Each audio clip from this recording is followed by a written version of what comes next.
my fellow wizards, with the recent addition of spell weaving and all the spells you need to get for the new spell fusions, training points can be in rather short supply these days, and it can be an absolute pain to wait for promos like the free training point buyback to come around so you can reset your points for free from this greedy little bird. But I want it now!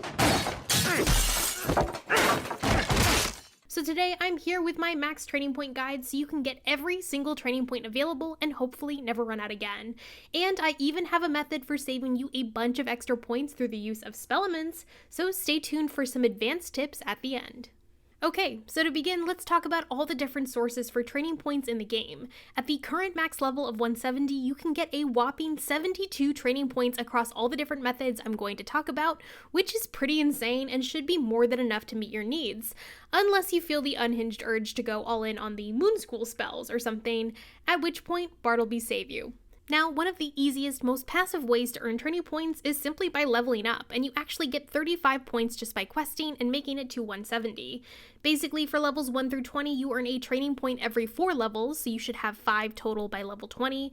Then the points get spread out a bit more, with players getting a training point every 5 levels from levels 20 through 170, giving you 30 more points by the time you reach max level. So there's not really any trick or secret tip here, just play the game and you'll get the training points. Simple as that. Well, that's a wrap, folks. My work here is done. 10 out of 10 guide. I know. Alright, we're not actually done, because for the other 37 training points, you will actually have to put in a bit of effort.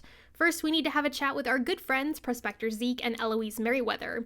And I guess I'm willing to forgive some of Zeke's less desirable qualities. Looks like you picked up a wee bit more than you can carry. Considering he and Eloise can give you 27 other training points if you're willing to do their quests. Starting in Wizard City and continuing on in every other world, including side worlds like Grizzleheim and Wisteria, although not the Arcanum, Zeke will give you a quest to find various hidden creatures scattered throughout each world. And, fun trivia fact, each of the quests and the creatures you find are based on a real-world band like the Beatles, the Blue Oyster Cult, the Yardbirds, you get it. Anyway, once you find all the creatures, you will get a training point for your efforts, which is a pretty good deal. Now, for this video, I'm not going to show you where every single creature is for every world because there are already a ton of fantastic guides out there that do just that, several of which I will link in the description for you, but I do want to note a few special cases so you don't miss them as you progress. Grizzleheim proper and Wintertusk actually both get their own separate Zeke quests despite being technically in the same world, and Khrysalis similarly has 2 different Zeke quests since the story there is split into 2 distinct parts while questing, so don't miss out on those. Then for Lemuria, you will actually need to talk to Preservationist Zach, who is basically an exact clone of Prospector Zeke, which can be a bit confusing, but does make sense once you follow the story for that world. Otherwise, you complete his quest as normal. Next, let's talk about Eloise Merriweather, who actually doesn't do too much until Khrysalis, where she clearly got tired of sitting around and watching people stitch terrible outfits, and decided to pursue an interest in gardening instead. Starting in the Silent Market in Khrysalis and continuing into future worlds, Eloise will start giving you quests to find special flowers hidden throughout each world, similar to Zeke's quests, and will likewise give you a training point once you find them all. She has quests for you in Polaris through Lemuria, where she appears as her NPC clone, Louise Mayqueen, but this pattern does actually stop in both Novus and Wallaroo. In the last 2 worlds, she does have quests for you, but instead of training points, she gives you gold skeleton keys, so it'll be interesting to see if this trend continues into the next mainline world or not. Okay, that covers all Zeke's and Eloise's quests for an extra 27 training points, so now let's move on to the remaining 10 we have left to collect. These come from 10 kind of random quests scattered across several worlds, so I'll go over each one in detail. First is an early quest in Wizard City called To Ravenwood, which is given by Merle Ambrose after completing the storyline in Unicorn Way. This one is basically impossible to miss because it's part of the main quest line, so you should get it automatically. Here you just need to follow the prompts to meet with Mr. Lincoln and your chosen school's professor before turning it back into Ambrose and getting your free training point. Easy. However, next we're going all the way to Celestia in the second arc to talk to Ogden Peake in the Celestia base camp and get the quest, The Special. You also normally need to be at least level 52 to get this quest, although KingsIsle may have changed that with the addition of the level lock feature. Anyway, Ogden basically wants you to act as his own personal magical Uber Eats driver and get him a sandwich, so you need to talk to Gordon Summer and Marleybone and pick up some sandwich ingredients along the way. The ingredients are all fairly common pet snacks that can usually be found at the bazaar, so I recommend checking there first. Once you get all the ingredients, return to Gordon for your sandwich and then give it to Ogden, who thankfully tips you with a training point.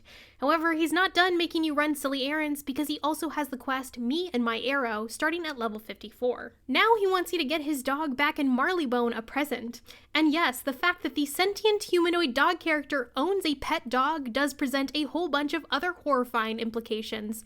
Like, are all dogs sentient in Marleybone, or just some? Is he just keeping a literal slave locked up in his house to act as his pet? You know what I'm saying? I'm not being paid enough for this. So first you need to talk to Tenant Wastelander in the Wizard City Pet Pavilion, then make your way to Ogden's apartment in Marleybone.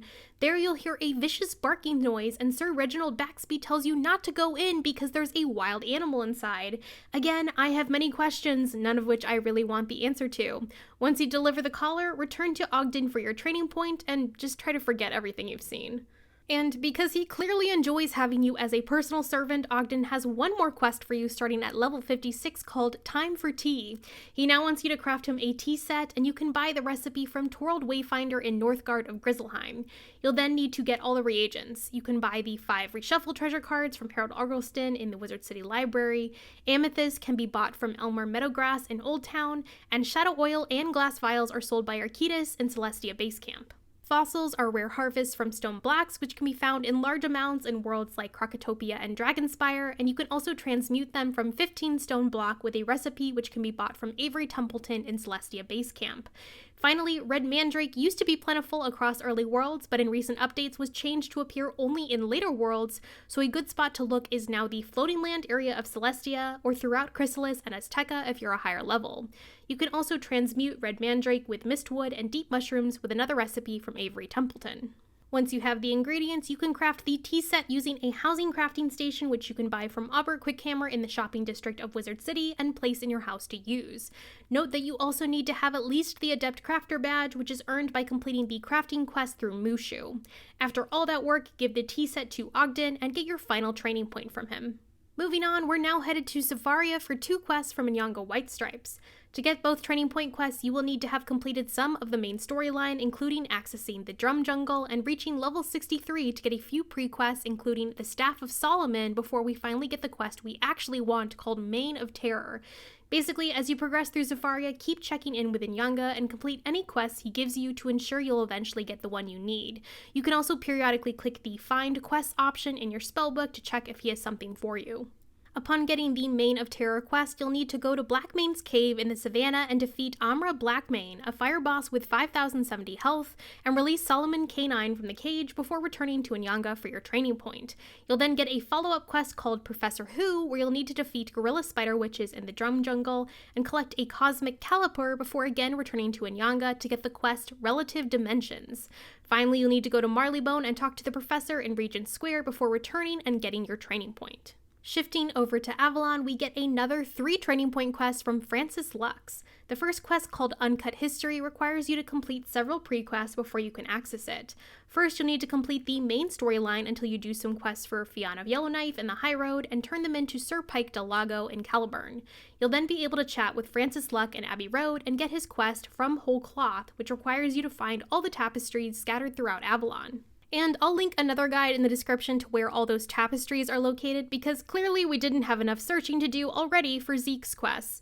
You'll then finally get the quest we really want, Uncut History, which has you using the tapestry in the Knight's Hall before getting your training point. Next from Francis is the quest The Way of the Weird, which normally requires you to be level 71. You'll need to collect scrolls from all the major villages, but thankfully they're not hard to spot, so you should fairly easily nab this second training point. After completing this quest, you'll finally get to the Art of Magic quest once you reach level 74. Here you'll need to search the shelves for Francis, then defeat a redcap in Caerleon to find the missing book he's looking for before returning to him for your final training point. And last but not least, we're headed to Khrysalis, where Zaltanna Mirrormask can give us our final training point quest. Basically, before Zaltanna will give you the quest, you do need to have completed a good chunk of the storyline, at least through part of Fort Rakius, and gotten the Harbinger of Light badge. You'll then get the Shadows of History side quest from Zaltanna, where you have to find all the obelisk orbs scattered across the second half of Khrysalis, because we couldn't just be done with the find and collect quests at this point. Wow, no. Finally, once you get all the orbs, she'll give you the quest Shades of Shadow and have you talk to Ezekiel the Lucent in Sardonyx and restore the Khrysalis obelisk before returning to her, where you'll get the very last training point. So that is how you get every single training point in the game. However, we're not actually done here because I have an extra tip for you to save even more training points. Now, normally when you're training useful spells like Feint or Tower Shield, you have to buy all the prerequisite spells leading up to that spell. So for Feint, for instance, you need to get Dark Sprite, Ghoul, Dream Shield, Banshee, and Vampire before you can finally train Feint. So that's 5 different points you have to use on much less desirable spells just to get that awesome Feint spell, which kind of feels like a waste, right? Thankfully, with spellaments, there are ways to get around this problem. So first, you want to check which spell is the prerequisite for the spell you actually want. So in this case, we want Feint, and the prerequisite is Vampire. So you'll want to make sure you have enough spellaments on hand to upgrade your Vampire spell by at least 1, which costs 75 spellaments in this case. So train all the spells as usual up to Feint, and then go into your spellaments tab and upgrade your Vampire by 1 down either path. It doesn't matter here. Then go and talk to Mr. Lincoln and reset all your training points. You will likely get a warning saying you cannot buy back training points for some of your spells because you've upgraded them via spell writing. Hit continue and buy back your training points as normal, though note this will cost crowns normally unless you wait for a promotion like the free training point buyback for members, so do keep that in mind. You will then get all your training points back except 1, and you'll notice that you kept your Vampire spell because you upgraded it with those spellaments. Now you can head back to Dworgen to see that you can actually just spend 1 training point to buy Feint because you already have the Vampire prerequisite spell learned. This basically allows you to skip past all those other less useful spells and use your training point just on the 1 spell that you want, in this case Feint, and then obviously the 1 extra you needed for the Vampire prerequisite. So we've gone from using 6 training points total to originally get Feint down to 2 spent total, which is awesome and nets you 4 extra training points to use elsewhere. And this works for other spells, like if you want Tower Shield and use spellaments to upgrade the prerequisite Evil Snowman and then reset your training points, you can get the same results. So this process, while a bit tedious since you obviously need to get the spellaments in the first place, can save you a bunch of extra training points. And I've got one more tip for you. Say you've got a lot of extra spellaments on a higher level wizard, like in this case my Death had a ton of Vampire spellaments. You can just reset the spellaments for gold, then transfer them via the shared bank to your other wizards to use. Then you can grab those spellaments, follow the above steps to get your desired spells like Feint or Tower Shield, and then once again reset the spellaments for gold and transfer them again to another wizard if you want to rinse and repeat. So once you have the initial spellaments you need, you don't need to keep farming. You can just transfer them and reset them over and over for gold between different wizards to pull off this trick, which is pretty convenient. Alright my fellow wizards, that was my guide on how to get max training points. If you enjoyed this video, please consider liking and subscribing as it really does help me to make more amazing Wiz content for you all. And if you want to support me and the channel further, you can hit the join button below to become one of my awesome channel members. As always, I hope to see you out there in the spiral, and happy questing!